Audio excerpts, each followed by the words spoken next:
రక్షణ పొందాడు. ఇది అర్థం అవ్వాలండి మనకి. ఇది అర్థం కాకపోతే మనం ఎట్టి పరిస్థితుల్లో దేవుని రాజ్యము కొరకు చూడము.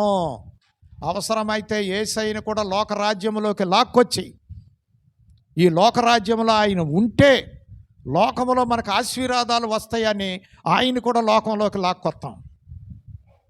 నాకు ఇది చెయ్యయ్యా, నాకు అది చెయ్యయ్యా, అది చెయ్యయ్యా, ఇది చెయ్యయ్యా అని అడగటం, అదే లాక్కురావటమే. అంతేగాని పరలోకం కోసం అడగం.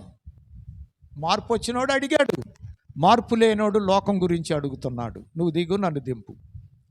ఇదేనా మనకు కావాల్సింది? ఆ దొంగ శ్రేష్టమైంది కోరుకున్నాడు.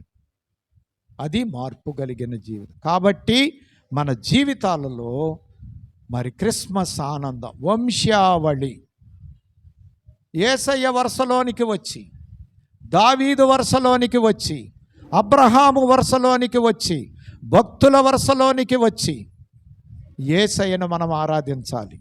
లేకపోతే మన క్రిస్మస్ పండుగ దండగైపోతుంది, ఏమీ ప్రయోజనము లేదు.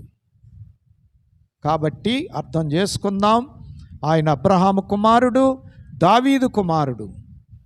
దేవునిలో గుణాలు వారిలో ఉన్నాయి, వారిలో ఉన్న గుణాలు యేసయ్యలో కనపడ్డాయి. మరి యేసయ్యలో ఉన్న గుణాలు మనలో కనబడాలి.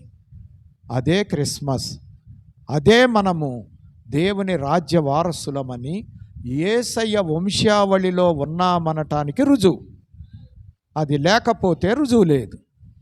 కాబట్టి ఇప్పటికైనా యేసయ్య వంశావళిలోనికి వచ్చి ఆయన గుణాలు మనలో లోకానికి చూపించి ఆయన వంశములో మనము ఉన్నాము అని రుజువు చేసుకుందాం.